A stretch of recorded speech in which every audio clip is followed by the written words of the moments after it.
10 years. Sige. Hindi maigalaw itong... Mami, ganito. Explain ko sa inyo. Ang pinaka bitterness, ay ano bang tawag ito? Ang katotohanan ng mapait. 10 years na kayo na ano, mami, sana hindi kayo ano. Yung 10 years kasi na stroke, hindi na kaya talaga. Hindi na kaya. Ang nang yan, mawawala yung mga pain mo, kung may pain ka dyan. Pero kung i-explain pa natin na ano, makabalik sa recover, kailangan kasi yan, sa una pa lang, unang mga buwan, dun pa lang malalaman, 5 months pa lang, kung non-ischemic ka or ischemic ka. Doon mo palang malalaman kung mild stroke ano. Kasi yung mga mild stroke nakaka-recover kahit mga 5 buwan lang. Pero kung piniti ka na, nag-therapy ka pa sa ibang ano, at wala pa rin ano, naggamot ka na, at di pa rin naka-recover, 2 taon, 1 taon, wala na, lalo kung 10 taon.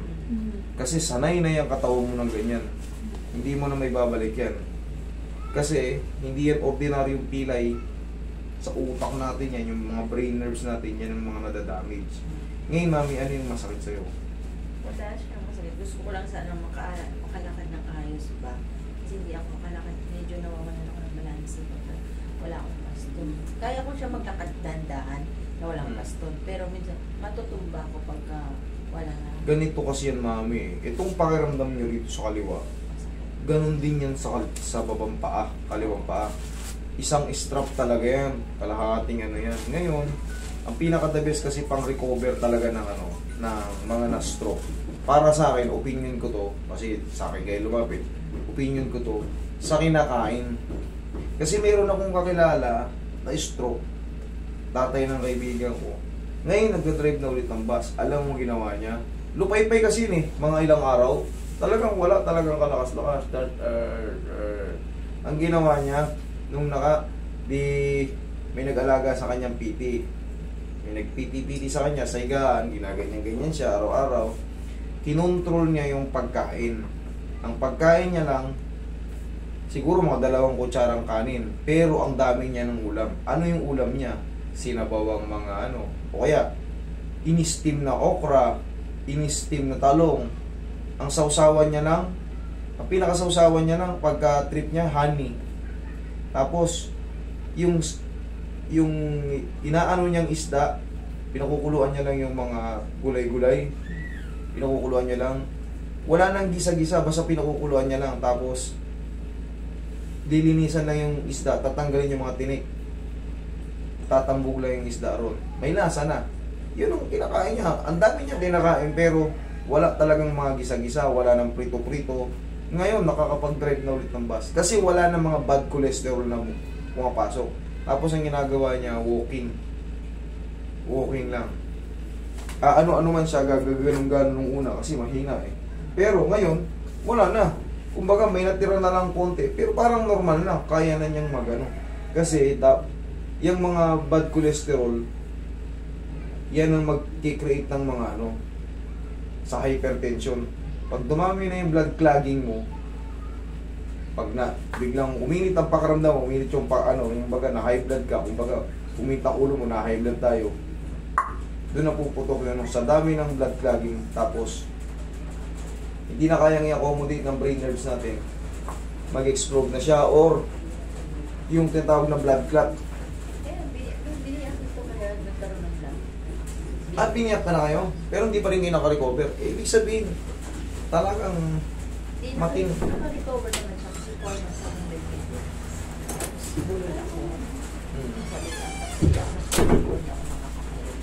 Oo, ganun talaga yun. Talagang lupay-pay ka talaga. Walang kahinahin, ay walang kalakas-lakas yung matong. Naging okay naman na siya. Kaya nang nag-pandemic, natigil ako sa therapy. Ang hininda ko ngayon, yung likod ko kasi ito. Yan ang alisin natin. Ito kasi, mabigat. Kasi wala siya. Mabigat. Ito lang ano natin.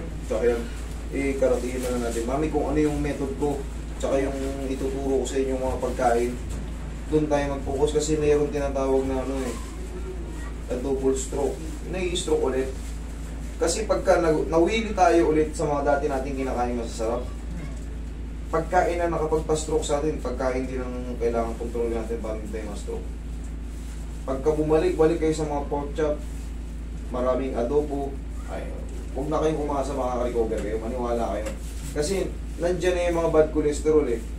May ipon na yun dyan. Tapos yung blood, ano nyo, yung blood, yung bugso ng dugo nyo, yun na naman. Yung mga nerve na nasira noon, hindi na siya kasi madaluyan ng ano eh. Ngayon, syempre, mas taken yung ano natin, yung dugo natin, mas lalo pa yan siyang lalala. Kaya hindi tayo makarecover. Syempre, pag marami tayong kolesterol, eh anong magiging tulad ng kolesterol? Tapos hindi na tayo nakakapagpapawis. Ano bang expectin natin? Diba? Kailangan talaga mag-taste tayo sa mga ano, yung mga pagkain walang mga mantika. Pwede tayo sa mga inihaw. Yan, inihaw na isda. Pwede kayo dyan. Pero yung mga, mukhang natawa kayo kanina nung sinabi kong pork chop eh. Mukhang yun ang favorite nyo eh.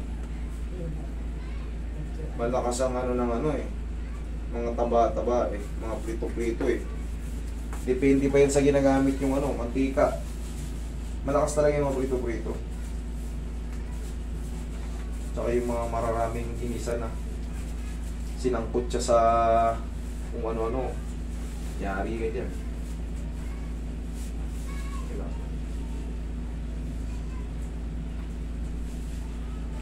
So mabilis mag-init ang ulo natin pagka ano, dumaan tayo sa ganito. Mahirap sila i-handle pero kailangan talaga. Hindi mag-handle, eh malamig din ang ulo.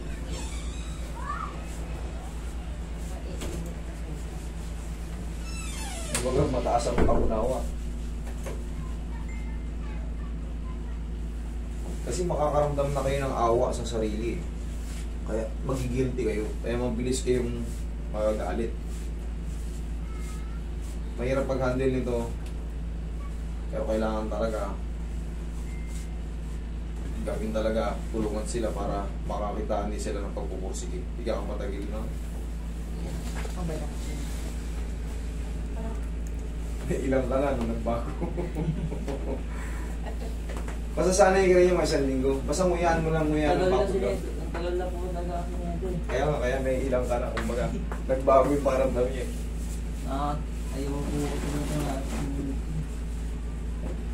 Mas maganda na rin yung safe. Pero yan, pwede mo na yun. Pero sa'yo, kasi siyempre, curious ka na ngayon kasi nagbago yung ano ko. Pagkaramdam mo ha. Ayos na. Ingat ko nila, biglang. Biglang ko muna. Pero sa susunod yan, yung pinagawa ko, pahingahan yan. Maglagay ako ng kama dyan, tapos lagyan ko ng kortina para yung iba malalayo, galing probinsya. Kung saan saan galing, pwede mo kapagpahinga. Tapos lagyan ko ng supa na pa ganun lahat. Para relax na. Yun. Okay, gaya mo man, hatakay mo yung payo. Yung nga, i-increase yung dibdib niya.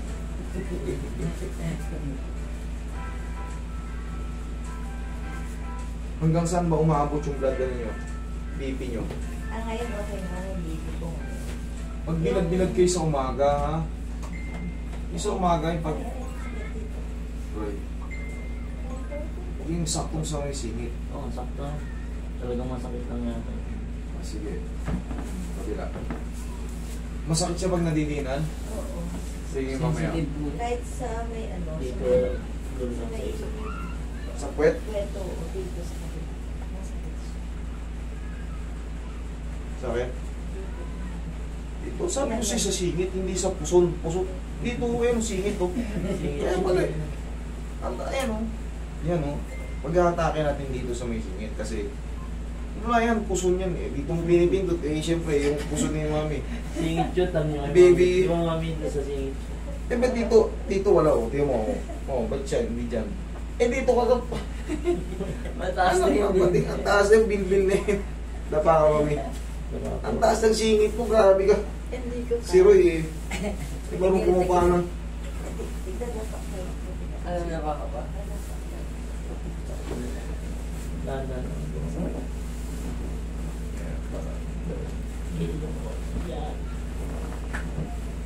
Yun.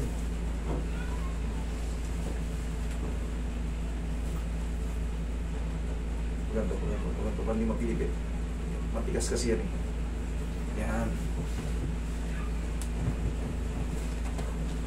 Tigas pala yan ba? Hindi niya makontrol. Biniyak na pala ulo ni mami eh. Tigas na. Talagang ibig sabihin niyan talaga, bintik ang nangyari sa amin yan. Sumabog yung ano niya. Tumutok yung ugat niya. Oo, kaya nagkaroon ng blood clot. Lilinisin yun. Dinrain niya. Yung stapler ng bungo. Yung stapler.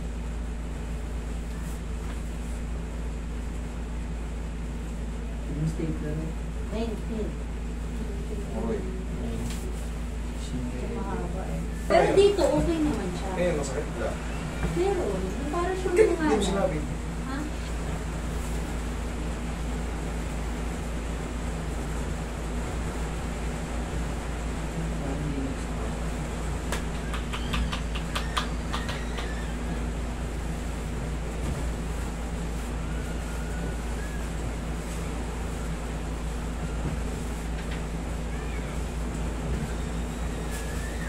Yan, kaya ka mo? Sige, dandan. Yun. Ayun na nga. Kaso po yung parang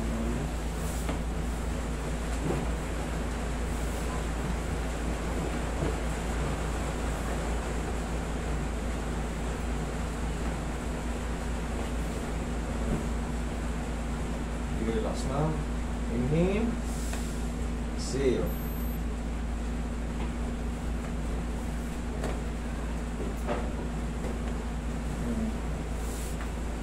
Ayan, tapos mamasas din natin yung dito mo.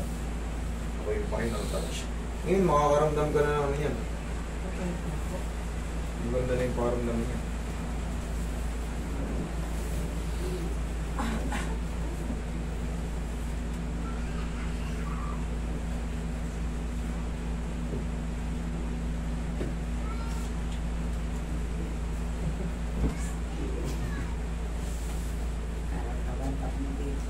Wala, mahirap na i-recover to. Kaya ang sabi ko sa inyo, kaya nga pa. Paano Mahirap na na recover.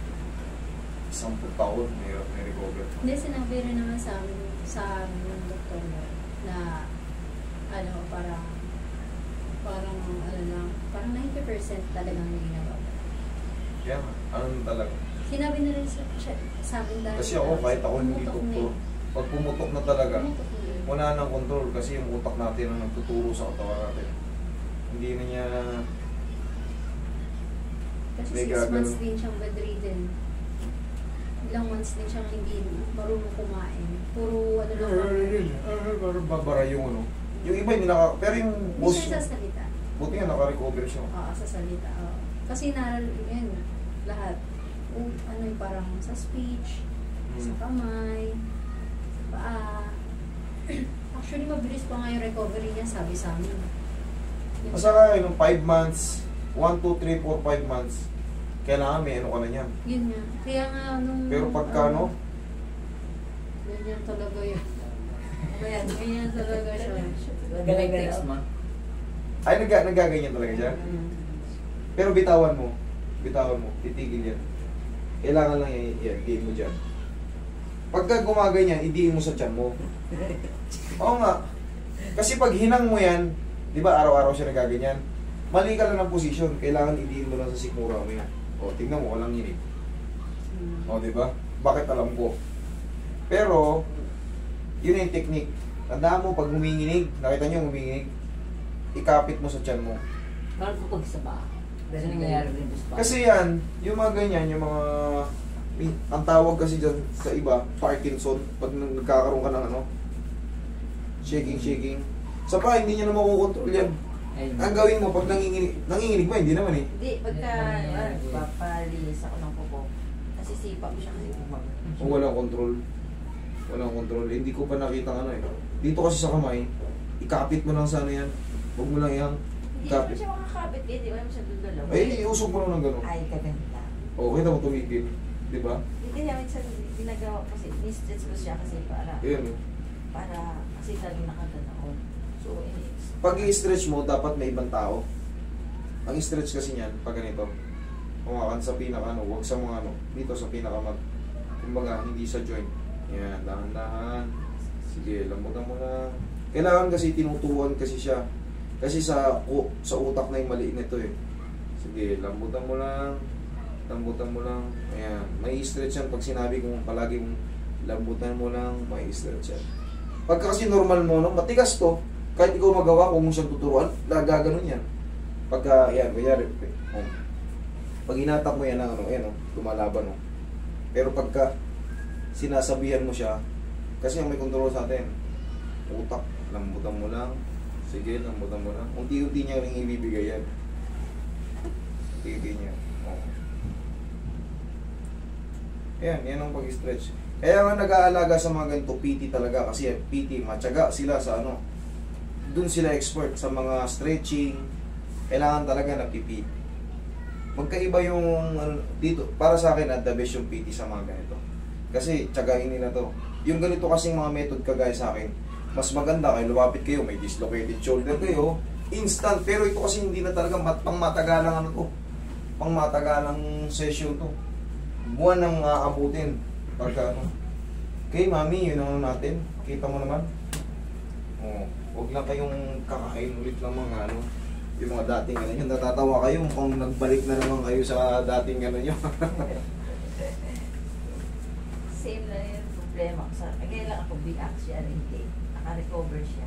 Siya naka-recover. Stroke. Pagka hindi nabiyak, talaga. Pag yung tinatawag na ischemic, non-ischemic, pag hindi pumutok talaga, yung may blood clot lang,